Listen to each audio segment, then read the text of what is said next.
Over the last decade, the 30 under 30 has obviously evolved. I mean, in the beginning, my key role was really just kicking off the idea and putting it in motion, but it really involves, at this point, the entire Forbes organization. We literally have hundreds of people who work on this. Every single one of the lists, and we have 20 lists for 30 under 30. It's not one list, as everybody knows.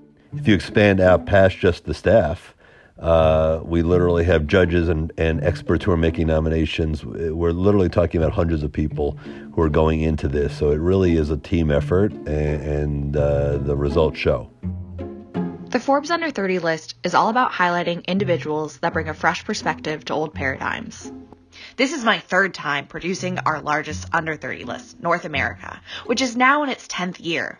But this year was unlike anything we've done before. The pandemic put every aspect of the project in question. Would COVID-19 tank the startup ecosystem to the point that we couldn't find qualified candidates? Would we be able to safely produce the photoshoots and videos that make the Under 30 magazine so iconic every year? And in a pandemic world with so many people suffering, was it even the right thing to do to highlight individuals that are succeeding right now? This 10th annual list is special in a lot of ways. I mean, I think this year did throw a lot of curveballs our way. There are obviously entire industries that are really hurting right now. I mean, let's say, I was a judge in the food and drink category, and you just don't have restaurants opening. But again, we found people who are creating apps that helped restaurants stay in business or be able to deliver more efficiently. We found people who were taking advantage of the fact that people were cooking more. So that's an example of having to think differently. The world was different this year, but we found people achieving in their industries despite the differences, or maybe because of those differences. It's a really amazing list in a very difficult, challenging year, but there's a lot of optimism here because you see people who are doing such incredible things, and again, building bridges that are going to make the post-pandemic period even better.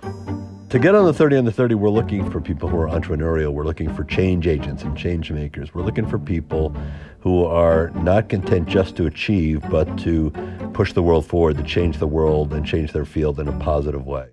The 30 under 30 has always been an incredibly diverse list. It's a list, I used to say it's a list that today looks like American leadership will look, but increasingly, as America continues to progress, the 30 under 30 is reflecting that, in that we are taking great steps to source beyond the usual places to find people who have not been kind of quote unquote discovered before, or at least the world hasn't heard about them, and to make sure that, again, this list continues to be a true meritocracy and be a list that looks like America looks today.